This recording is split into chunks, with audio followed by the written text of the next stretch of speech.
네, 우리 지난 수요일부터 그 에스겔서를 지금 하고 있는데 저는 에스겔 37장만 보고 싶었어요. 그런데 이게 에스겔서를 처음부터 끝까지 그래도 한번 다시 정독을 하는 게 필요하겠다 싶어서 읽다 보니까 에스겔 37장 얘기가 나온 배경이 1장부터 쭉 펼쳐지는 걸 보고 더 깜짝 놀랐습니다. 그래서 조금 살짝 범위를 넓히긴 했는데요.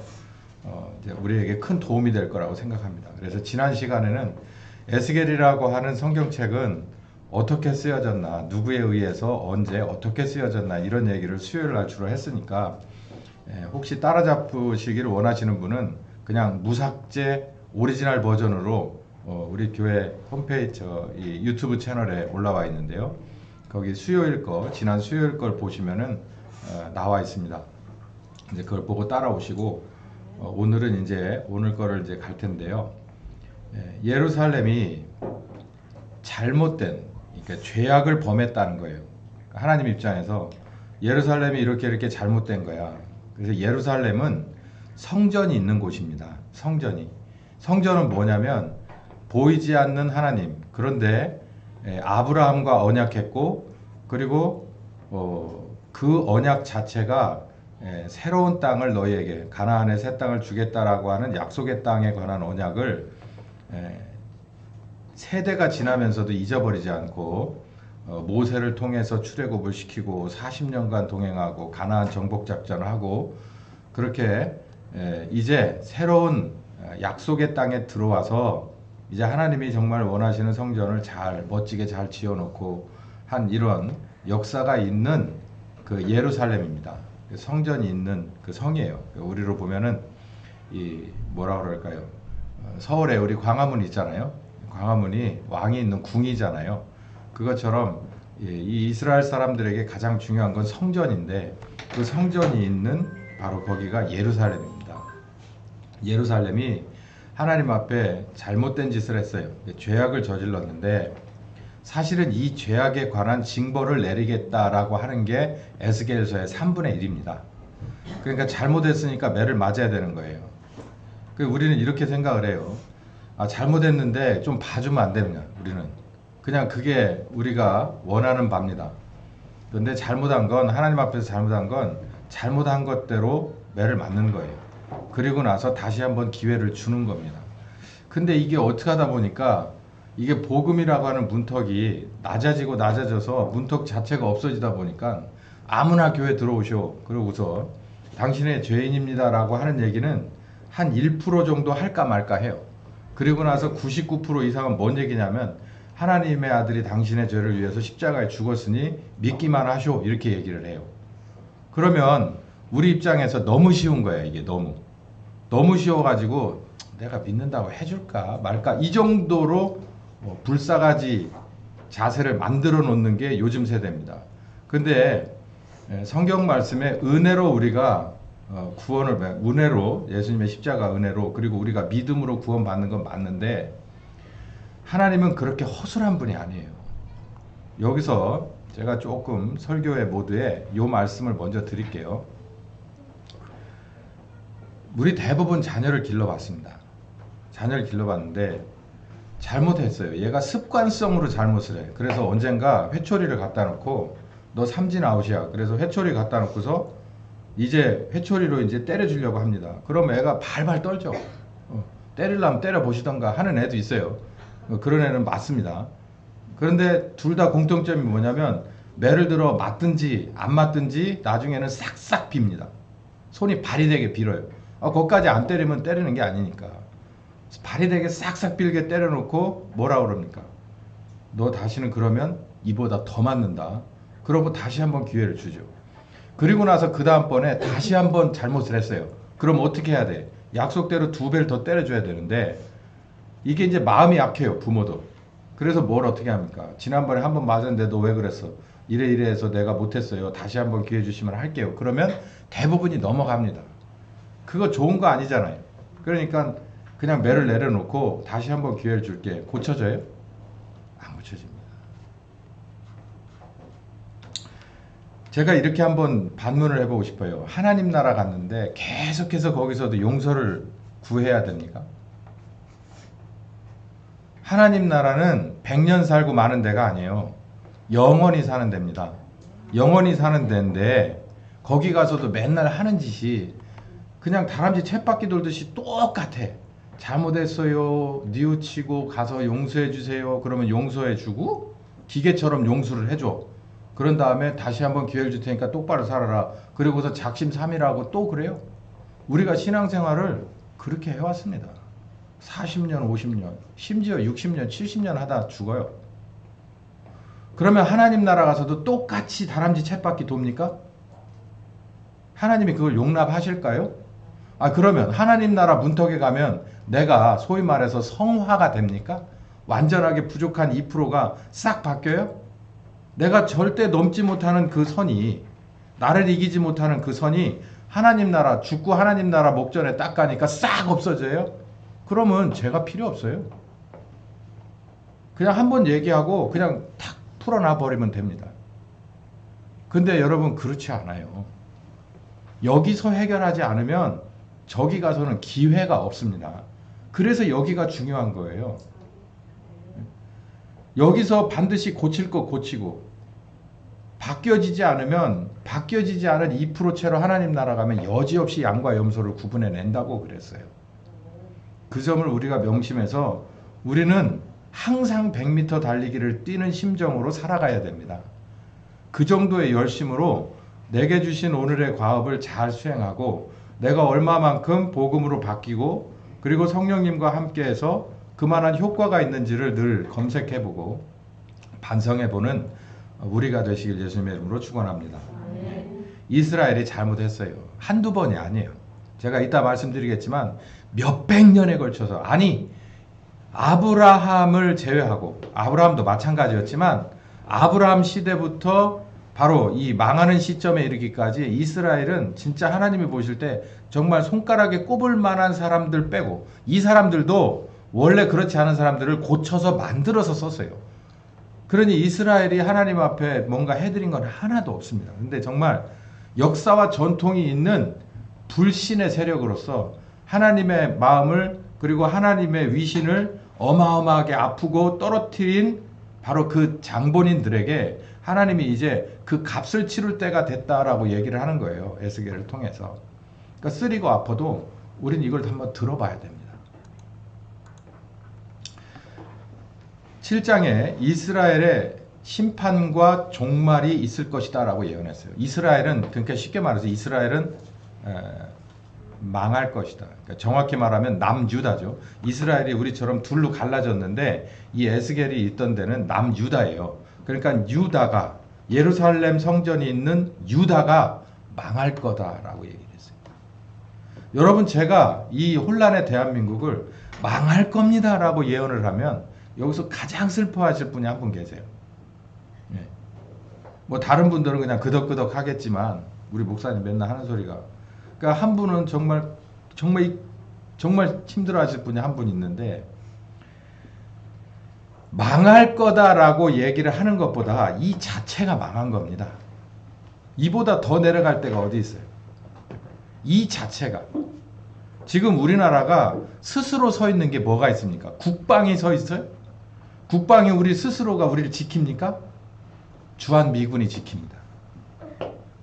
우리나라 이 경제가 지금 우리 스스로 있어요? 여러분, 아이러니하게도 IMF 이후로 우리나라의 외국 자본 비율이 어마어마하게 늘어났어요. 우리나라의 이 정말 쓸만한 회사들은 우리나라 주인이 아닙니다. 오너가 우리나라 사람이라도 삼성이 우리나라 거예요.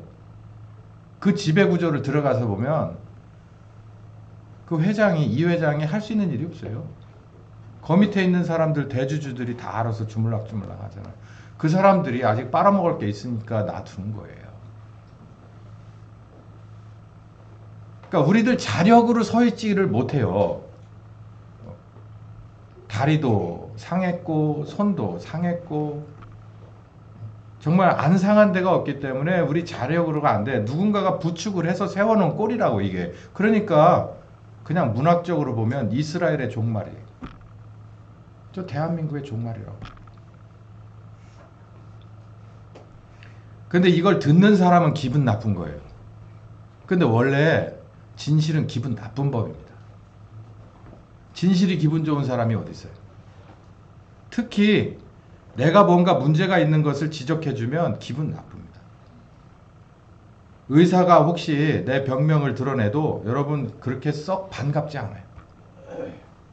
근데 그렇게 하지 않으면 치료되지 않습니다. 마찬가지로 이 에스겔에 이 초반부터 무슨 얘기를 꺼내드냐면 이 예루살렘은, 이 남유다는 우리 저 북이스라엘처럼 망할 겁니다 라고 얘기를 하고 있어요. 듣기 싫은 소리예요. 야, 기왕이면 망할 때 망하더라도 좋은 말 해주면 어떠냐. 여러분 왜 망한다고 했을까요? 에스겔을 처음부터 끝까지 읽어보면 37장에 회복이 있습니다. 예수님이 십자가를 죽은 것은요, 부활하시려고 십자가에 죽은 거예요. 그냥 그 고통받으면서 십자가로 간 것은 그냥 퍼포먼스, 우리가 생각하는 그냥 그런 연극이 아니에요. 부활이라고 하는 그 어마어마한 해법이고 승리를 우리에게 주시기 위해서 예수님이 십자가에 간 거예요. 우리를 고칠 때도요, 너 뭐가 문제야 라고 딱 지적하는 데서부터 출발하는 거예요. 지적을 안 받으면요, 내가 사람이 죄성이 그렇습니다. 딱 꼬집어서 딱 특정해서 저를 그리고 저의 어떤 부분을 콱 찍지 않으면요, 어떻게 생각하냐면 쭉 왔다가 이렇게 옆으로 가요. 아, 저 사람요? 이렇게 된다고. 아, 저거요? 아니, 나라고 이렇게 딱 찍어줘도 아, 그거는요? 라고 하면서 반사. 이래서 안 돼요, 저래서 안 돼요. 핑계. 사람의 죄성이 그래요. 너 이거 잘못됐어. 하나님이 찍어주면 그냥 납작 엎드리면 되는데 그게 자기를 부인하는 건데 그렇지 않아요. 이스라엘도 콱 찍었습니다. 이렇게. 니네는 이제 끝났어. 희망이 없어. 정말 다른 말로 하면 희망이 없는 거예요. 끝이야.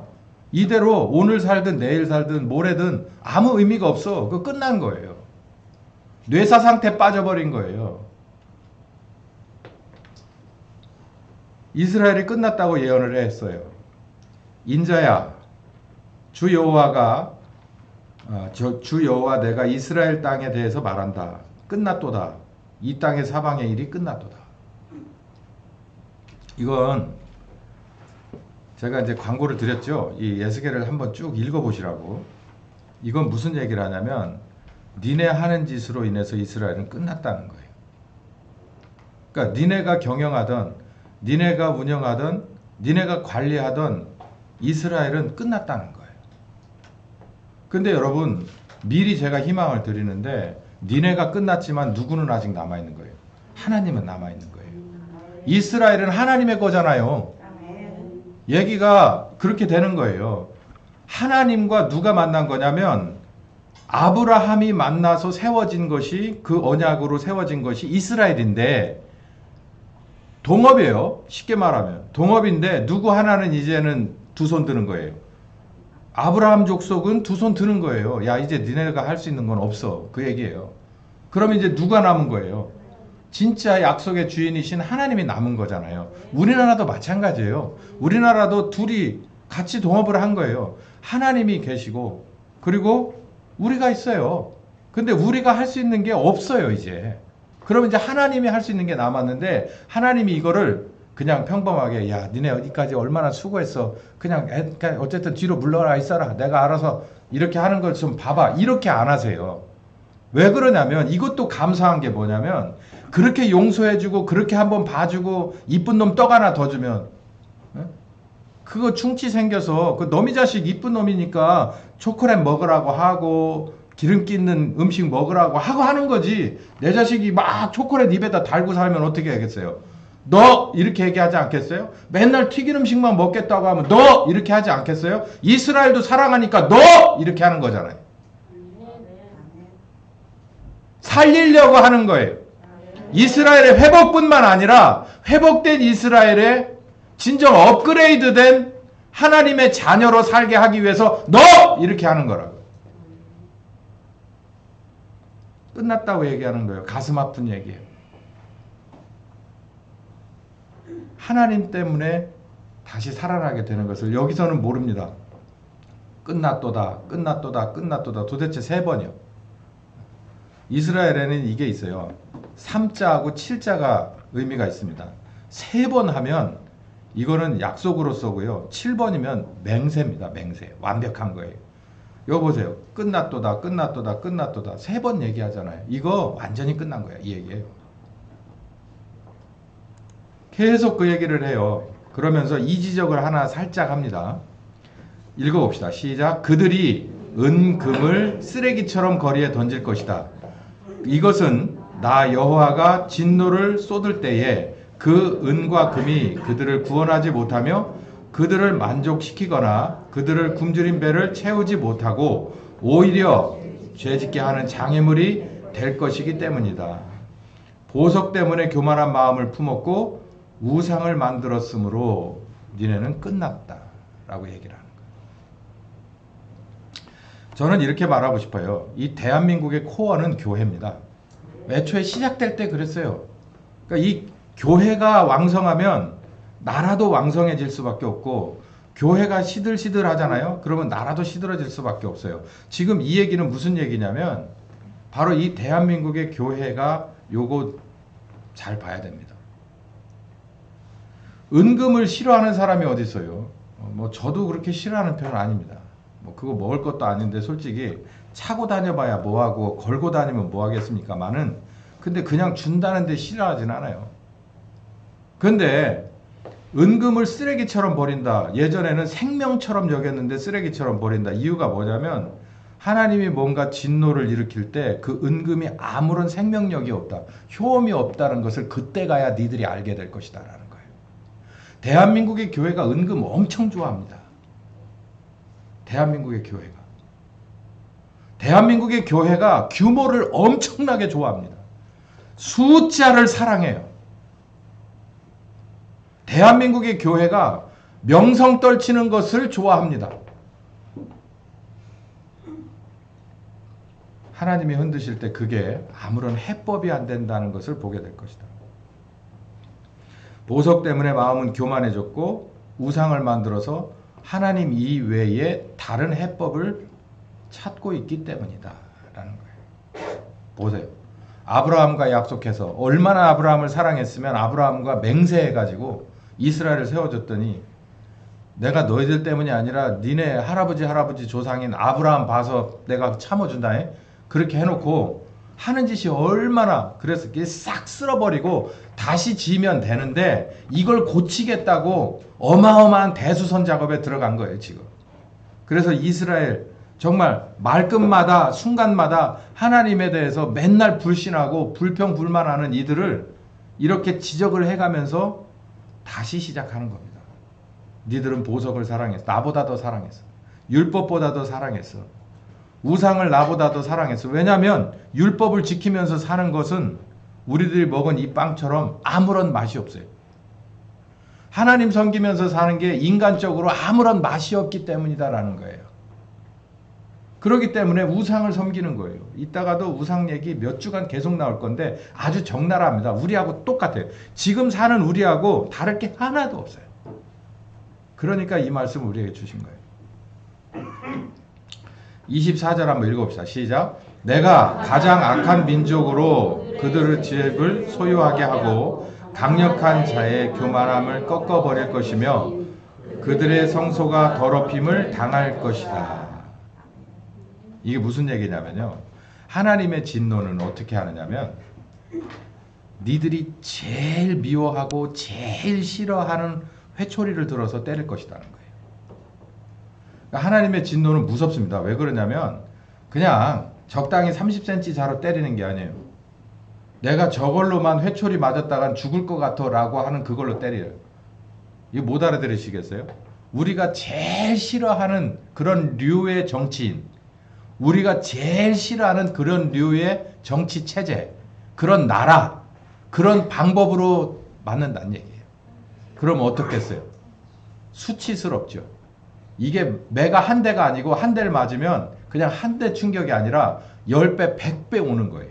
지금 그 얘기를 하고 있는 거예요. 하나님이 하면 이렇게 한다는 거예요. 니네가 제일 싫어하는 방법 내가 알고 있는데 그걸로 때려줄게. 이것만은 아닌데 이것만 아니었으면 좋겠어. 그걸로 때려줄게 이 말이에요. 왕은 애통하고 대신들은 절망에 빠지며 백성들은 두려워 떨 것인데 내가 그들이 행한 대로 그들을 벌하고 그들이 심판하는 기준에 따라 그들을 심판할 것이니 그들이 나가 여호와인 줄을 알 것이다. 그러니까 백약이 무효라는 거예요. 왕은 왕의 위치에서 할 수 있는 일이 없고 그 밑에 대신들은 대신들대로 할 수 있는 일이 없다는 거예요. 끝난 거죠. 끝난 거. 그러니까 이스라엘을 이렇게 끝내버리겠다는 거예요. 여기 지금 뭐 잘못한 거 몇 가지가 나오는데 여기 보면 원인과 이유가 있습니다. 멸망의 이유가. 첫 번째는 네 가지 이유인데요. 첫 번째는 질투 혹은 투기의 우상을 세웠기 때문입니다. 아까 말씀드린 대로 이스라엘은 좀 독특한 구조예요. 이스라엘은 여호와 하나님 그리고 아브라함의 계약에 의해서 약속에 의해서 세워진 나라예요. 그거 이상 그거 이하도 없는 겁니다. 그냥 그게 시작이고 그게 끝이에요.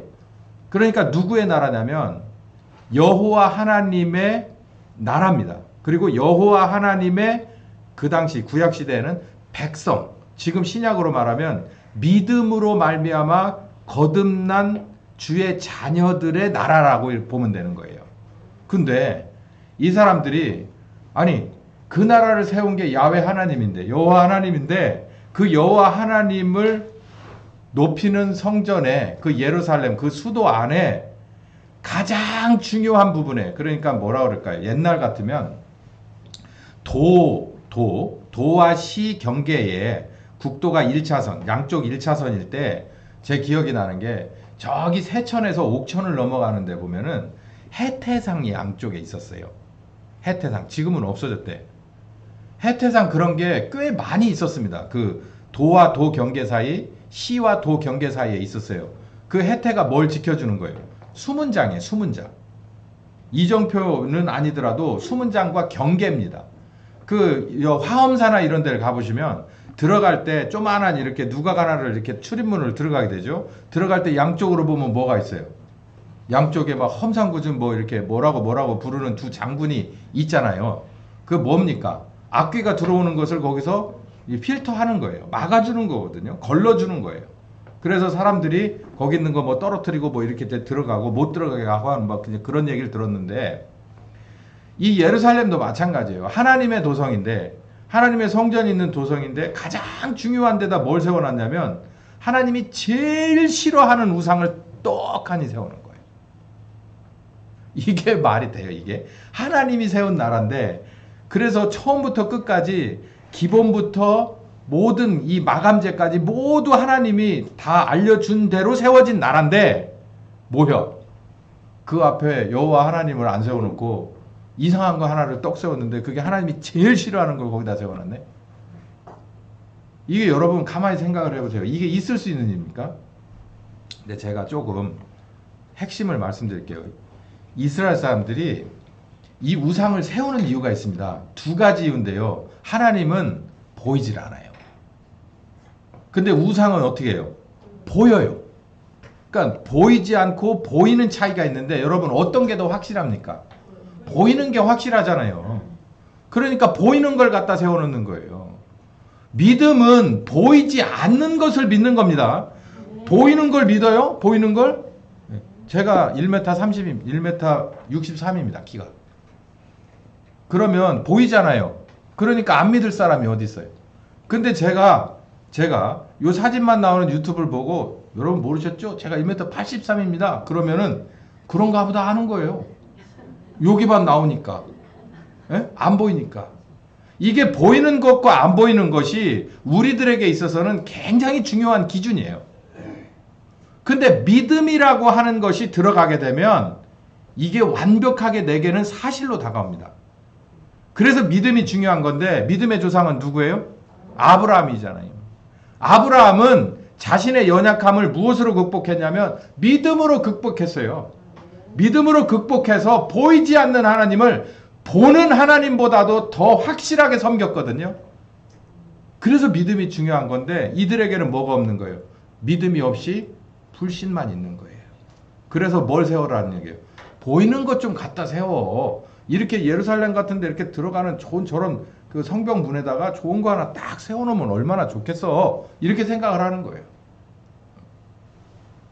그게 바로 첫 번째 잘못입니다. 이게요, 얼마나 큰 거냐면, 제가 아까 얘기했잖아요. 초입에 들어갈 때 뭘 거기다 딱 세워놓느냐. 여러분의 그 작게는 가정에 가장 중요한 곳에 뭐라고 써붙여 놨는지, 무엇을 거기다 걸어 놨는지에 따라서 그 집에 좌우가 딱 설정이 되는 거예요. 그 집에 가장 중요하게 생각해요. 옛날 같으면 가운 써붙이기를 잘했습니다. 저희 어렸을 때 같으면 학교에서 그거 그렇게 해가지고 붙이라고도 했었어요. 뭐 근데 지금은 그렇게까지 할 것도 없어요. 그 대부분 제가 전도사 때는 대부분 집에 가서 뭘 선물했냐면, 이사 가서 집에 가면 뭐 십자가 이렇게 해놓고 말씀 이렇게 써 있는 있잖아요. 액자. 그걸 선물해서 거기다 이렇게 달게끔 유도를 했어요. 근데 그도 저도 다 필요 없이 전부 어디에 있어야 됩니까? 이 속에 있어야 되는 거예요. 이 속에. 예, 거기 있고 여기 있고 중요한 게 아니라 여기 있어야지 중요한 거예요. 여기 있어야 24시간 내가 그 지배를 받고 살기 때문에 그런 거죠. 이게 신약과 구약의 차이가 있는데, 이 사람들 그냥 자기네 들어오는 그 초입에다가 딱 중요한 데다가 하나님이 제일 싫어하는 게 뭐냐면 우상인데요. 그 우상은 이따가 말씀드리겠지만 바알과 아세라입니다. 이 바알과 아세라를 거기다 갖다가 세워놓은 건데요. 이게 참 재밌습니다. 이 사람들. 하나님이 출애굽을 시켜놓고, 출애굽기 20장, 이제 애굽에서 40년 종살이다 나오고 나서 얼마 안 있다가 하나님이 이런 얘기를 굉장히 뭐라 그럴까요? 이게 하나님 어떤 마음을 갖고 이런 얘기를 하셨을까? 나는 질투하는 하나님이라고 그랬어요. 나 여호와는 질투하는 하나님이다. 질투가 뭡니까, 여러분? 질투. 시샘한다. 뭐 그런 거잖아요. 그러니까 오롯이 내 것이어야 되는데 딴 사람한테 눈길을 주니? 내가 맨날 사다 주고 내가 뭔가 하는 것만 입고 차고 이러고 다녔으면 좋겠는데, 그러라고 한 건데 다른 데서 뭘 한 걸 자꾸 눈 팔고 다니네? 그럴 때 질투잖아요. 여기 보면 하나님과 이스라엘이 이런 관계라는 거예요. 하나님과 이스라엘이 질투하는 관계예요. 근데 이스라엘은 하나님하고 질투하는 관계예요? 아니에요? 아니에요. 전혀 아니에요. 그러니까 호세아 보고 몸 파는 여자하고 결혼해서 자식을 두라고 한 걸 보면 딱 맞는 거거든요. 하나님은 일방적으로 어마어마하게 이스라엘을 사랑해요. 질투심을 확실하게 품을 거다라고 여기 얘기할 만큼 이건 사랑의 고백입니다. 너 딴 사람 눈치 보면 나 진짜 확 죽어버릴 거야. 이거 들으면 엄청 기분 좋은 얘기예요. 다 한 번씩은 하셨나요? 들으셨나? 그런 때가 혹시 있었을지 몰라요. 저는 뭐 사실 밥을 안 먹고 단식 투장해가지고 결혼을 한 케이스인데 여기 하나님도 마찬가지예요. 이스라엘을 통해서 나는 질투할 거야 라고 얘기를 하잖아요. 근데 여기 보면 질투의 신을 가져다 세워놨어 라고 지금 얘기하시는, 이 에스겔을 통해서 얘기하시는 여호와 하나님의 마음이 어떻습니까? 그러니까 여자가 하늘 품면 뭐 한다고요? 온유월에도 서리가 내린다잖아요. 하나님이 한두 번 봐줘? 도저히 안 되겠다. 이거 다시 만드는 방법은 이거 완전히 확 뒤집어 버리는 거야 라고 하는 거예요. 지금 그 얘기예요. 여기 보면 잘 보이실까요? 여기 위에 있는 게 이스라엘, 북이스라엘이고요. 여기 지금 남유다입니다. 우리는 지금 이 남유다를 공부하고 있는데 이 끄트머리를 보고 있는 거예요. 이 끄트머리 보면 바벨론의 포로 들어가는 1, 2, 3차가 있어요. 저기 보시면 아수르가 있죠. 여기 아수르에 멸망당한 이 북이스라엘은 저 맨 끄트머리, 아수르에 멸망된 게 721년에 벌써 미리 망해버렸어요. 북이스라엘은 하도 잘못된 게 너무 많아서 빨리 망해버렸고요. 그나마 남유다는 3명의 왕이 있습니다. 3명의 나름대로 성군이 있는데 이 3명의 성군들이 여기서 보면요, 저기 1, 2, 3차라고 써있는 곳에 요시야가 나름대로 하나님 앞에 제대로 서보려고 한 왕입니다. 그리고 이쪽으로 쭉 오셔서 히스기야. 네, 찾아볼게요.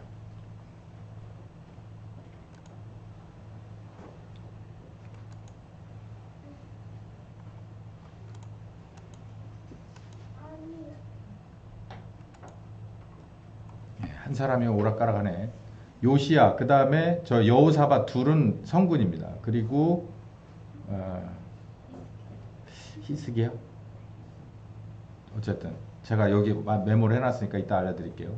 근데 저 요시야 왕이 이게 하나님 앞에 똑바로 서야 우리나라가 살아라고 얘기했던 마지막 왕인데요. 저 왕이 그렇게 열심히 그렇게 하려고 했던 것은 정말 너무나도 자기의 선왕들이 잘못했다는 것을 통감하고 그랬습니다만은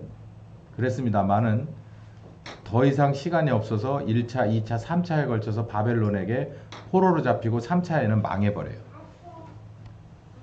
이제 그 얘기가 지금 여기 쭉 나와 있는데 필요할 때 제가 인용을 할게요. 히스기야가 맞습니다.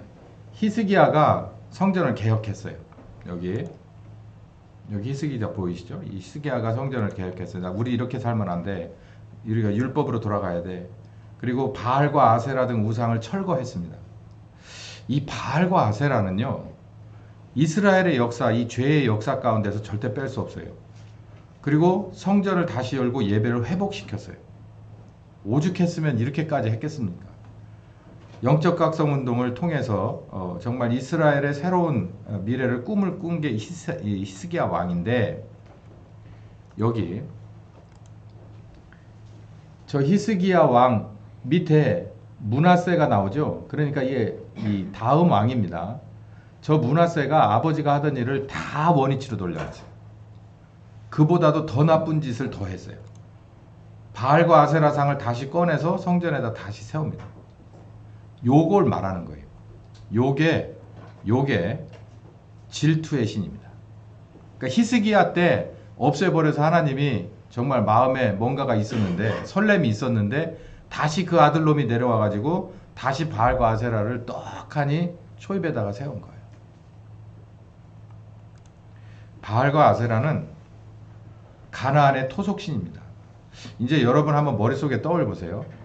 우리가 어렸을 때부터 지금까지 전 사실 이게 어렵더라고요. 왜냐하면 전 어려서 나면서부터도 그 개신교 집안이었기 때문에 별로 이거에 관심이 없었고, 제사를 드려본 적도 일체 없었고, 뭐 드린 친척이 주변에도 없었고, 그랬기 때문에 뭐 전혀 제가 이걸 모르겠는데, 여러분 우리나라에 교회를 느지막이 나오신 분들 한번 생각을 해보세요. 그 전에 우리가 어떤 풍속과 어떤 종교를 따라왔는지를 한번 머릿속에 가만히 생각해 보시라는 얘기예요. 바알과 아세라는 가나안 지역의 토속신입니다. 그러니까 지금 이스라엘이 자리 잡고 사는 나라가, 지금 이 팔레스타인 지역이 원래는 누구네 땅이었냐면 가나안 7족속 연합의 땅이었었어요. 근데 그거를 싹 밀어내고 들어온 겁니다. 가나안 정복 전쟁을 여호수아와 갈렙이 앞장서서 했죠. 그래서 가나안 7족이라고 하잖아요. 그 7족들을 싹 밀어내고 그 안에 들어가서 12족속이, 이스라엘의 12족속이 땅을 분배해가지고 연합체를 이루고 사는 거예요. 그러니까 그 안에서 정복 전쟁을 할 때 모든 사람을 다, 뭐 사람이든 짐승이든 다 진멸시켜버려라. 요즘으로 말하면 근삼이 뿌려서 싹 없애버려라 라고 한 거예요. 근데 그러지 못했습니다. 아시다시피. 그래서 남길 건 남기고 얻을 건 얻어서 그냥 얼기설기 구멍숭숭 해가지고 이스라엘이 됐죠. 그래서 첫 번째 왕이 사울, 두 번째 왕이 그 유명한 다윗, 세 번째 왕이 솔로몬, 이런 식으로 내려가는 건데, 그 바알과 아세라는 여전히 따라다닙니다. 왜 그랬을까요? 그 땅 자체가 이방인의 땅이었는데, 이방인의 땅이더라도 이방인의 흔적이 싹 없었으면 아무래도 덜 했겠죠. 그러니까 싹 물리쳐버리라고 한 거예요. 물리치라고 하는 이유가 딴 게 아니에요. 이렇게 이 구약을 해석하면 구약 신학자들 중에서도 이상한 해석이 있습니다. 하나님이 어떻게 정말 지금으로 말하면 난민들이잖아요. 전쟁에서 져서 포로가 된 사람들을 다 어른이나 애나 짐승이나 뭐 할 것 없이 싹 다 쓸어버리라고 했을까? 이게 진짜 잔인한 하나님이 아니야? 라고 얘기를 할 수 있어요. 근데 당시에 그런 식의 전쟁은 아주 일반적인 거예요. 인종청소 전쟁은 지금처럼 그게 전범 시대가 아니고, 그 당시에는 그걸 왜냐면 이런 이유가 있는 거예요. 이스라엘이 그 일을 안 했더니 바로 바알과 아세라, 그 지역의 토속신이, 그 토속신을 누가 갖고 있어요? 그 지역에 사는 원주민들이 가지고 있을 거 아니에요. 그것들이 스멀스멀 살아나서 나중에 어디까지 들어온 거예요? 성전까지 들어온 거 아닙니까?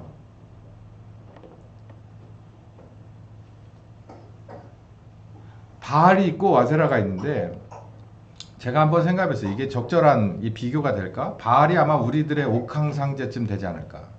최고신이에요. 그리고 아세라는 여성신이니까 뭐 삼신할매? 또 뭐가 있을까요? 여러분 생각나시는 거 한번 얘기해 보세요. 제가 이 비유가 적절하지 않을지 저는 이거 잘 모르니까. 우리나라의 신화와 이 토속 종교에 대해서 잘 모르니까. 근데 제가 생각할 때 이쯤이 아닐까 싶네요. 근데 아무튼 여기서 포인트는 뭐냐면 사실요, 이 아브라함의 족속들은 이 히브리 민족 그리고 이스라엘은 가나안이 원래 자기네 땅이 아니었었어요. 근데 누가 약속한 거예요? 주기로.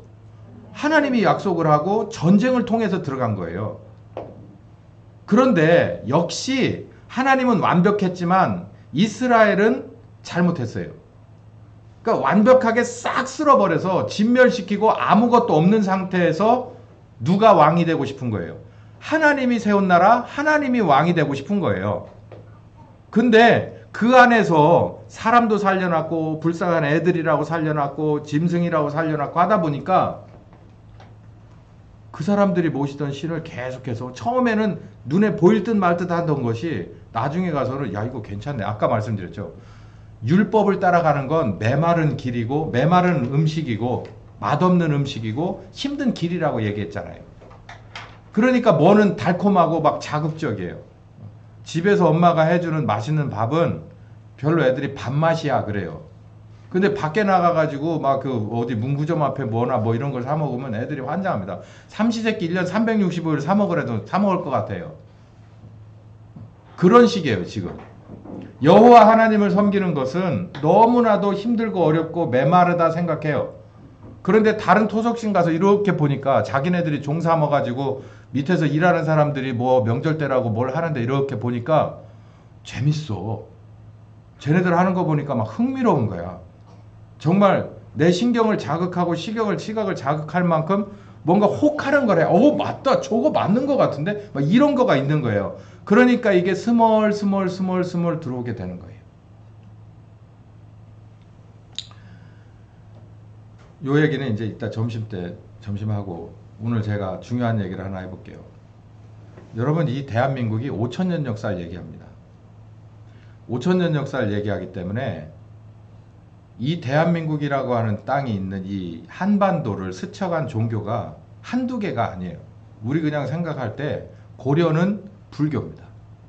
그리고 유교를 종교라고 할 수 있을까 잘 모르겠는데 어쨌든 유교라고 부르고 가로 열고 탈레반이라 쓰거든요. 저는 유교 탈레반은 조선 500년이야.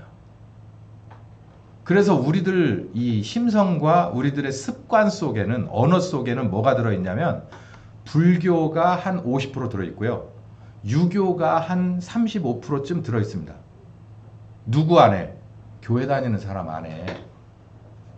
밖에 있는 사람은 말할 필요도 없고 교회 다니는 사람 안에 불교 심성이 50%, 35%는 유교거가 들어와 있어요.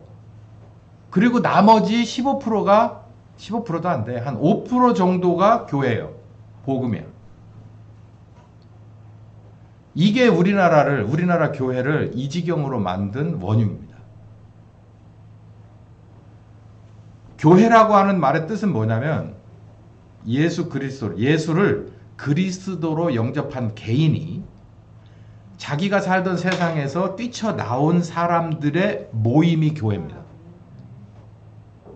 다시 어느 한 죄인이 어떻게 세상 속에서 그냥 평범하게 섞여 살던 사람이 어느 사람이 예수를 그리스도로 영접하고 예수만이 살 길이네. 그걸 자발적으로 믿고 영접하고 자기 있는 곳에서 뛰쳐나와서 모인 사람들의 그 모임이 교회란 말이에요. 그러니까 그걸 구원받은 사람들의 모임이다 이렇게도 말하는데 그걸 설명하면 그거예요. 거기서 포인트는 뭐냐면 뛰쳐나온 사람들이에요. 근데 우리는 어때요? 여기 와서 이따 어디로 들어가요? 우리들의 원래 그 토양으로 돌아가요. 그래 놓고 일주일 있어요. 거기서 똑같이 어깨를 나란히 하고 잘났네 못났네 하면서 막 살아요. 아둥바둥 하면서 살다가 어디로 와요? 또 교회를 와요. 이렇게 믿는 사람들이 있어요. 그게 대표적으로 어디냐면 캐톨릭입니다. 캐톨릭은 어디나 가서 잘 붙어요. 왜냐하면 그냥 그렇다고 뭐라고 하는 사람이 없으니까. 근데 우리나라의 개신교도 이걸 뭐라고 안 해요, 목사님들이. 그러니까 저는 뭐라고 하는 거예요.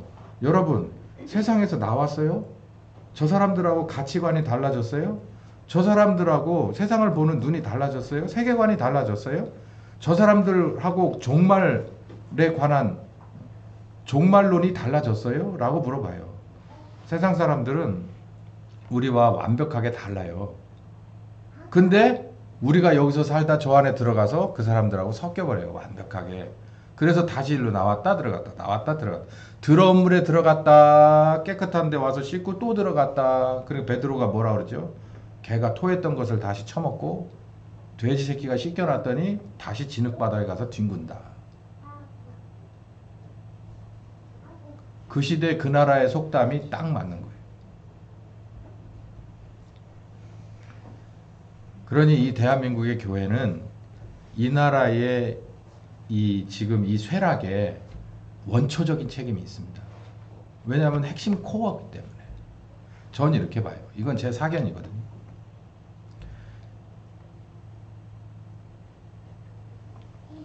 여러분 그런 지금 뉴스 막 엎치락뒤치락 하는 걸 들으셨죠? 제가 우리 우남 이승만 대통령의 이 우리나라에서 해방된 뒤로 이렇게 정치를 하시면서 투표를 했던 이런 것을 제가 오늘 수요 성경 공부 시간에 이 도표를 가지고서 여기 지금 제가 발췌를 안 했는데 거기 제가 설명을 드린 게 있어요. 거기 보면 그 재원 국회라고 처음에 우리나라를 세우실 당시에 세웠던 그 처음 국회를 재원 국회라고 하는데 그 국회의원의 그 프로테이지를 쭉 나눴어요. 성향에 따라서. 그럼 여러분 가만히 생각해 보세요. 우남 이승만 대통령이 이제 초대 대통령이 됐으니까 우남 이승만을 따르는 대통령이 절대 다수는 아니어도 최소한 몇 프로 넘을 거다. 60% 정도는 되지 않을까라고 상식적으로 생각을 하잖아요. 몇 프로쯤 될까요? 한번 찍어 보세요. 20%대쯤 됩니다. 근데 신기하게도 있잖아요. 신기하게도 한 40% 이상은요. 지금 국민의힘이 하는 짓하고 똑같은 짓을 그때도 해왔어요. 역사와 전통이 있는 이 내각제 세력이에요. 내각제가 아니고 전 이렇게 말하고 싶어요. 내각제 세력이라고 쓰고 뭐라고 읽으면 되냐면 기회주의자예요. 누구 옆에 붙어서. 이런 거예요. 잘 나가는 사람 옆에 붙어서 가로채기. 그러니까 유니폼만 다르지 똑같아요. 저쪽하고. 그러니까 우남 이승만이 와서 나라를 나라답게 세우니까 있죠. 그 어렵고 힘든 때는 지들이 와가지고 도와주지 않다가 이제 조금 뭔가 이렇게 파이를 나눠 먹을 만한 게 있을 때는 무리지어서 달려듭니다. 지금 국힘을 보세요. 그렇지 않아요? 그러니까 세상 정세가 아무 상관없어요. 이거는 역사와 전통이 있다고 말하는 게 우리나라 구한말 시대에 우리나라 정치권하고 똑같아요. 왕은 왕대로 이걸 팔면 얼마를 챙겨가지고 어디 가서 내가 목숨 부지하고 살까를 생각하는 거예요. 아니 자기가 나라라며. 자기가 나라라며. 예? 자기가 아버지라며. 자기가 그렇게 생각하면 돼요? 500년씩이나 누렸으면 자기 목숨 하나 던질 생각 해야 그 책임감 아닙니까? 근데 그럴 생각이 없잖아요. 여러분 아시다시피 어디 가서 어떻게 살다 죽었는지 아시잖아요. 그 밑에 있는 애들도 똑같아요. 대부분 종씨들이 모였고 안종씨들은 나름대로 이렇게 붕당 정치하면서 뭐 하기를 원했어요. 이 판에도 내가 어떻게든지 한몫 챙길 방법을 해요. 러시아에 붙을지 일본에 붙을지 그 저울질을 해서 이합집산을 합니다. 일로 갔다 절로 갔다를 반복을 해요. 나라의 흥망성쇠는 상관이 없어요. 그 사람들 머릿속에는 정권은 없어지지만 나라는 없어지지만 뭐는 없어지지 않을 거다. 두 가지가 없어지지 않는데 땅은 없어지지 않을 거고 돈은 없어지지 않는다는 거예요. 지금도 똑같아요. 무슨 희망을 보겠어요? 제가 그러니까 이 에스겔이 맞는 말이에요. 희망이 없어요. 망했다고. 여러분 이 엎치락 뒤치락 하는 게 얼마나 저에게는 이 시청각재료로 좋은지 모르겠어요. 무슨 희망이 있어요? 지금 저 새롭게 이게 등장하신 새로 이게 되살아나신 분이 대통령이 돼도 탄핵 세력 앞에서 다시 한번 우뚝 서시려면 정말 가시밭길이 기다려야지 쉽지 않을 거라고 좀 보거든요. 일단 대통령이 되는 것도 어렵고 부정선거 때문에 그걸 통과해서 된다고 하더라도 맨날 탄핵할 텐데 그걸 어떻게 뚫어낼 거예요. 나라 밖에서는 지금 포탄만 안 나는 포탄 날라다녀. 저 인도 쪽에서는 가까워요. 인도 생각보다 멀지 않아. 여러분 태국까지 여행해 보신 분이 바로 거기서 돌 던지면 인도예요.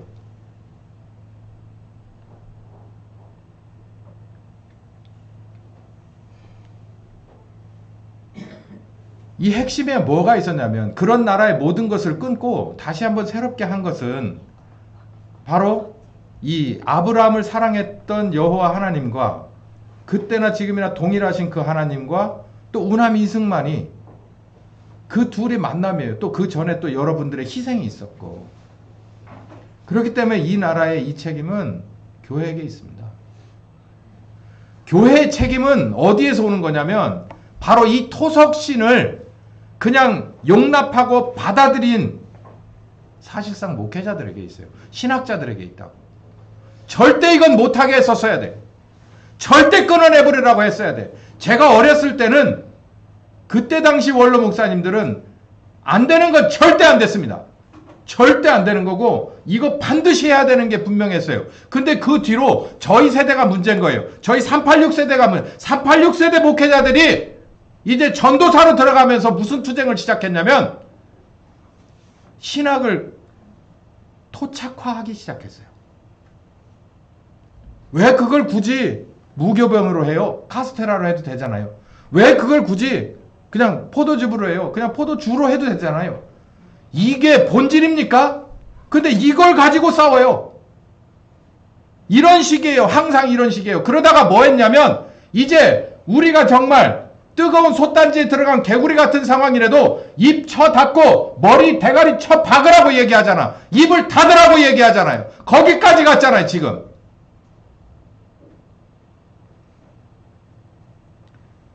지금이라도 우린 분명하게 알아야 됩니다.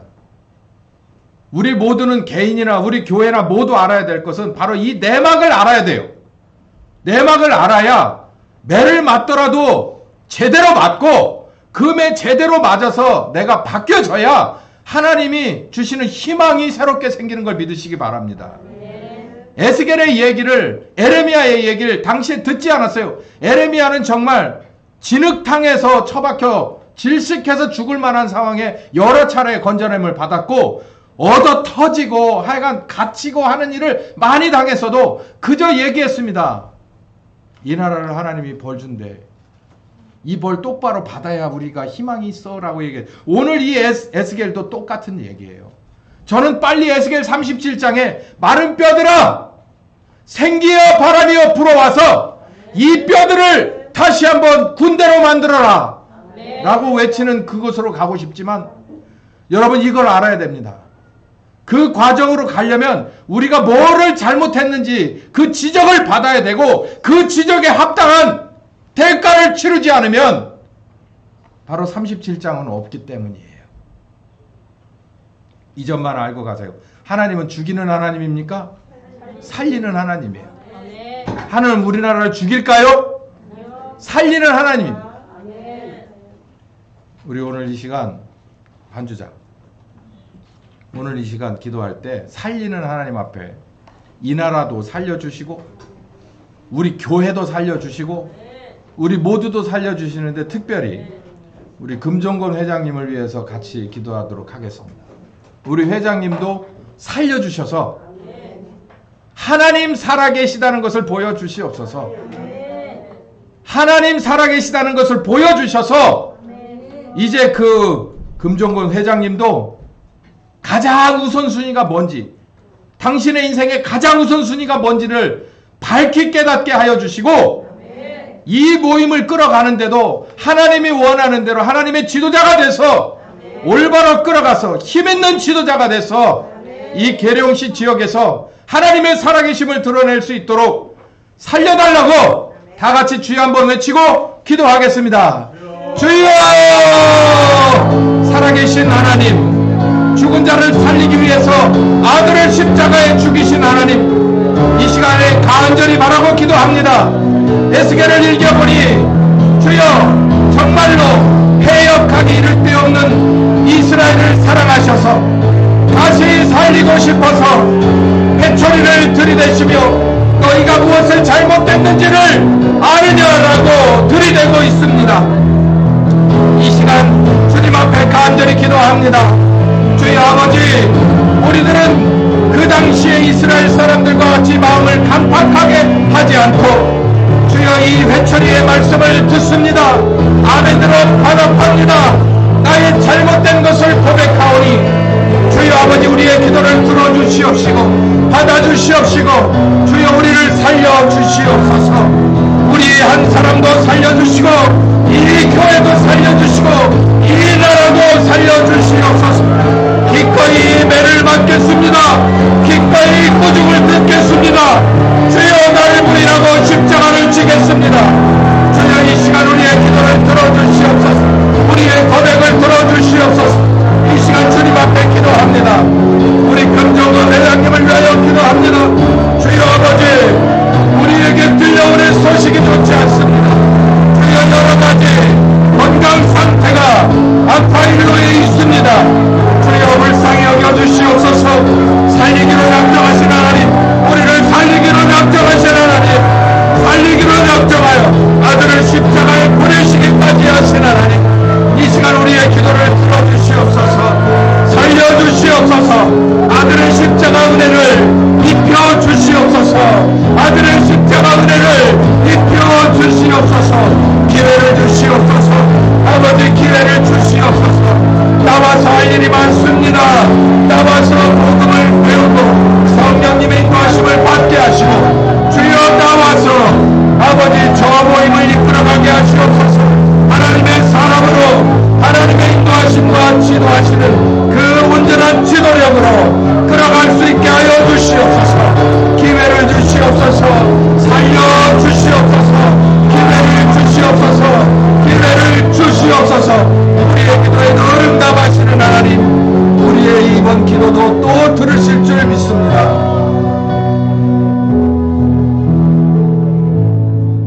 지금은 우리 주 예수 그리스도의 은혜와 아버지 하나님 극진하신 사랑하심과 성령님의 교통하시는 역사가 이제는 에스겔을 통해서 주신 이 귀한 말씀을 이 나라와 나에 대한 말씀으로, 이 교회에 대한 말씀으로 듣고 주님의 꾸중을 들으며 회초리를 맞기로 작정하며 주여 아버지 에스겔 37장의 그 비전을 기업으로 받기를 원하는, 그리고 이 말씀 따라 끝까지 가기 원하는 한 심령마다 함께하여 주시기를, 그리고 우리 병석에 있는 금종건 회장님께 귀한 은혜 주시기를 예수 그리스도의 이름으로 축원하옵나이다.